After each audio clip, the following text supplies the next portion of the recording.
Dear parents, अस्सलाम वालेकुम। उम्मीद करती हूँ आप बिल्कुल खैरियत से होंगे।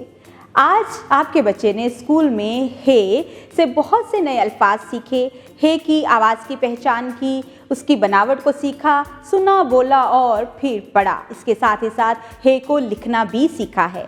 बच्चे ने क्लास में बहुत सारी सरगर्मियाँ की हैं, जिसके नतीजे में बच्चा अभी हे को पहचान भी सकता है और लिख भी सकता है। स्कूल की डायरी पर बच्चों के लिए होमवर्क लिखा हुआ है, जो कि है कि जावेद पब्लिशर्स की तरफ से मुहैया करदा वर्कबुक का इस्तेमाल करते हुए बच्चा होमवर्क कंप्लीट करेगा। आपने अपनी निगरानी में बच्चों को होमवर्क कंप्लीट करवाना है और बच्चे ने आज स्कूल में सीखा है कि वो स्कूल में अपनी हाज़िरी को यकीनी बनाए। आप बच्चों की हाज़िरी को यकीनी बनाएं, उनको बर वक्त स्कूल भेजें और इसके साथ ही साथ बच्चों को घर में एक्टिविटीज़ ज़रूर करवाएं।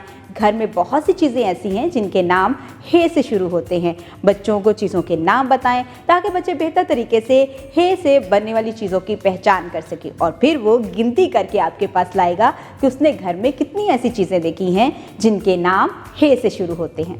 उम्मीद करती हूँ आपने इस वीडियो से बहुत कुछ सीखा होगा। मज़ीद सीखने और जानने के लिए हमारे साथ रहिएगा। मिलते हैं अगली वीडियो में, तब तक अपना बहुत सारा ख्याल रखिएगा। खुदा हाफिज़।